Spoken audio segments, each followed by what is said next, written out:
Hello everyone, welcome to another series of today's GK. Let's begin with previous day's practice question. Question was, which of the following best reflects the role of the research called organoid intelligence? Creation of nanosatellites, gene editing, curbing marine pollution, or biocomputers? The correct answer is option D, biocomputers.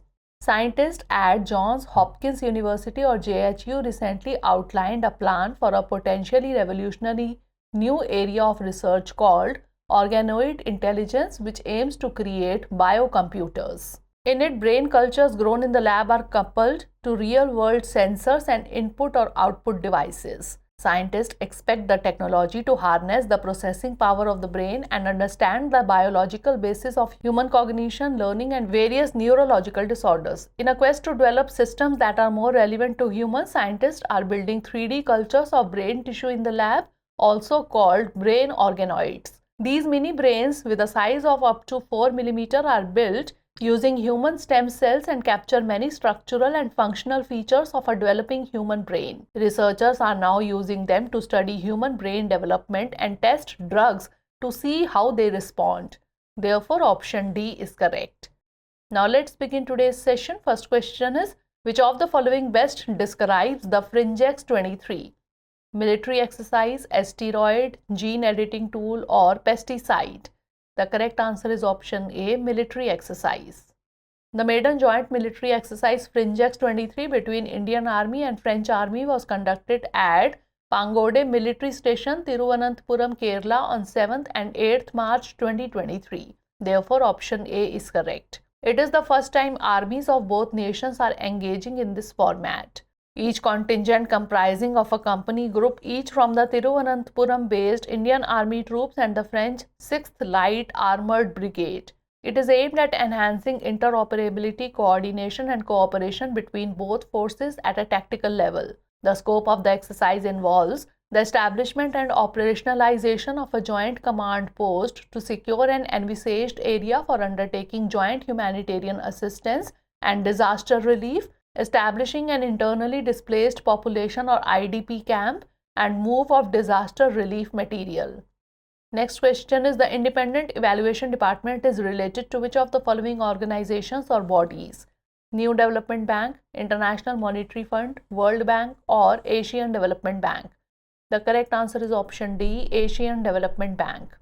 Niti Aayog, in collaboration with Asian Development Bank's Independent Evaluation Department or IED, organized a panel discussion titled Bridge Over Troubled Waters on Ways to Strengthen Water Security and Reduce Risk. Therefore, option D is correct. The IED independently and systematically evaluates ADB policies, strategies, operations, and special concerns that relate to organizational and operational effectiveness. By doing so, it contributes to achieving the development effectiveness of ADB operations by providing evaluation feedback on performance and generating and disseminating evaluation lessons. There are two levels of evaluation in ADB: self-evaluation conducted by those responsible for designing and implementing a country strategy, program, or project, and independent evaluation undertaken by IED. Next question is, recently the ANUBHAV portal was in the news. It is associated with which of the following ministries? Ministry of Rural Development, Ministry of Home Affairs, Ministry of External Affairs, or Ministry of Personnel, Public Grievances and Pensions? The correct answer is option D, Ministry of Personnel, Public Grievances and Pensions. The central government informed that the Department of Pension and Pensioners' Welfare has decided that all the pension portals like ANUBHAV, SIPengrams, CGHS, etc. will be integrated into a single portal. Therefore, option D is correct. The ANUBHAV portal was launched in March 2015 for retiring government officials. It is a means for retiring employees to showcase significant achievements made during their service period. It also provides them with an opportunity to convey information related to their contribution to enhancing the effectiveness of the various government policies. It is envisaged that this culture of leaving notes by retirees will become the foundation stone of good governance and administrative reforms in the future. ANUBHAV portal provides a platform for retiring government employees for sharing their experiences while working in different ministries and departments of the Government of India. Next question is, consider the following statements regarding lithium. 1. Lithium has a low weight compared to other metals like nickel. 2. Lithium-ion batteries use aqueous electrolyte solutions. Which of the above given statement or statements is or are correct? 1 only, 2 only, both 1 and 2, or neither 1 nor 2? The correct answer is option C, both 1 and 2. Recently, Iran claimed to have unearthed a massive lithium deposit. Iranian officials claimed to have found a deposit containing 8.5 million metric tons of lithium ore in Hamadan province. Lithium is a crucial raw material for the production of batteries used in all kinds of electronic devices from mobile phones to EVs. Lithium-ion batteries use aqueous electrolyte solutions where ions transfer to and fro between the anode and cathode, triggering the recharge and discharge of electrons. Hence, statement 2 is correct. Lithium has a low weight compared to other metals like nickel. Hence, statement 1 is correct. Also, it has superior electrochemical potential. A 2020 World Bank report estimates that the production of minerals such as graphite, lithium, and cobalt could increase by nearly 500% by 2050 to meet the growing demand for clean energy technologies. Therefore, option C is correct. Next question is, scrub typhus, also known as bush typhus, is a disease caused by a virus, fungus, protozoa, or bacteria. The correct answer is option D, bacteria. As per Indian researchers, combination therapy can save more lives in the context of scrub typhus. Scrub typhus, also known as bush typhus, is a disease caused by a bacteria called Orientia tsutsugamushi. Therefore, option D is correct.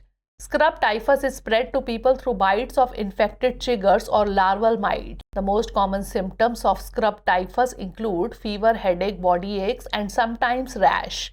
Most cases of scrub typhus occur in rural areas of Southeast Asia, Indonesia, China, Japan, India, and Northern Australia. India is one of the hotspots with at least 25% of the disease burden. Anyone living in or traveling to areas where scrub typhus is found could get infected. Scrub typhus should be treated with the antibiotic doxycycline. Can be used in persons of any age.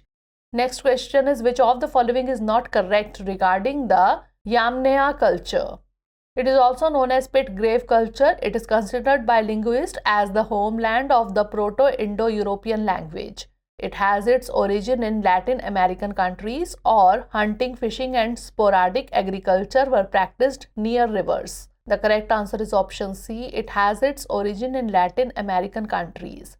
Archaeologists have found the earliest direct evidence of horseback riding in 5,000-year-old human skeletons in Central Europe.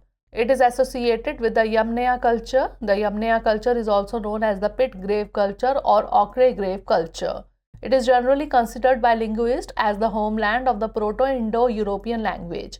It probably originated between the Lower Don, the Lower Volga, and North Caucasus during the Chalcolithic age. Therefore, option C is correct. It was a highly mobile steppe culture of pastoral nomads relying heavily on cattle, that is dairy farming. Sheep were also kept for their wool. Hunting, fishing, and sporadic agriculture were practiced near rivers. It was the first culture along the Maycob to make regular use of ox-drawn wheeled carts. Metal artifacts, tools, axes, tanked daggers were mostly made of copper with some arsenical bronze. Domesticated horses used as pack animals and ridden to manage cattle herds. Next question is, in the context of the Indian environment and ecology, the Parambikulam Tiger Reserve is located in which of the following states of India? Karnataka, Kerala, Telangana, or Andhra Pradesh? The correct answer is option B, Kerala. Recently, faunal survey took place in Parambikulam Tiger Reserve. Parambikulam is one of the premier tiger reserves of India and is located in the Indian state of Kerala. Therefore, option B is correct. The area was declared a tiger reserve in 2010 at a total extent of 643.66 square kilometer, out of which an extent of 390.89 square kilometer has been declared as the core or critical tiger habitat. The Parambikulam river passes through it. Parambikulam is a well-protected part of the Nilyampathy anomaly sub-unit of the Western Ghats. It is buffered by ecologically similar forest of the other forest divisions and protected areas of Kerala and Tamil Nadu. Unique habitats like montane grasslands and marshy grasslands, locally known as wilds, are extensively found. It has one of the highest densities of gaur population in southern India. The only South Indian wild goat, the Nilgiri Teher, is also found. Next question is, recently the report titled Mind the Gender Gap was released. It is related to UN Development Programme, World Bank, World Economic Forum or CFA Institute. The correct answer is option D, CFA Institute. Women's participation rate in finance and related fields continues to lag in India according to a sample study by CFA Institute. The report titled Mind the Gender Gap is based on BRSR, Business Responsibility and Sustainability Report disclosures, under which a sample of 134 companies has been chosen. This report is related to the CFA Institute, therefore option D is correct. The BRSR framework is a set of sustainability disclosures released by SEBI in 2021, and Indian companies were asked to report topics such as workforce composition, pay, attrition, and other factors split by gender. The disclosures are voluntary for financial year 22 and mandatory for the top 1000 companies from financial year 23. The study also found that the career progression of women in information technology and financial services, which have large workforces and high participation rates, is comparatively lower compared to other sectors.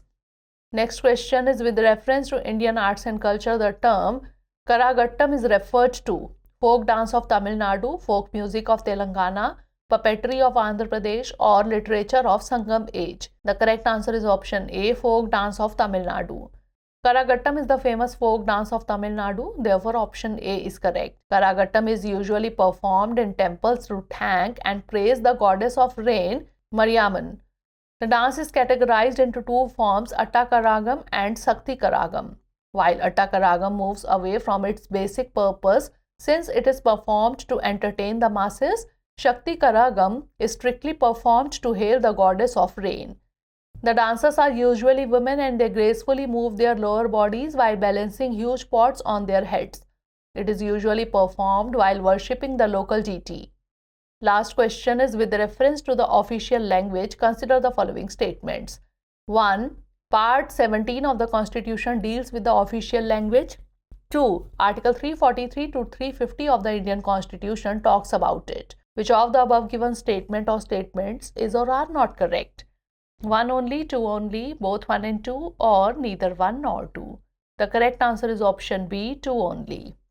Part 17 of the Constitution deals with the official language in Articles 343 to 351. Hence, statement 1 is correct, while statement 2 is not correct. Therefore, option B is correct. Its provisions are divided into 4 heads: language of the Union, regional languages, language of the judiciary, and text of laws and special directives. As per the Constitution, Hindi written in Devanagari script is to be official language of the Union. The form of numerals to be used for the official purposes of the Union has to be the international form of Indian numerals and not the Devanagari form of numerals. The Constitution does not specify the official language of different states. The Constitution contains certain special directives to protect the interest of linguistic minorities and to promote the development of the Hindi language. Now it's time for the practice question. Which of the following countries has recently announced that it will appoint the Indo-Pacific Tech Envoy? Israel, China, Japan or United Kingdom? Send the answer of this question in the comment section. Stay tuned for the next episode. Thanks for watching.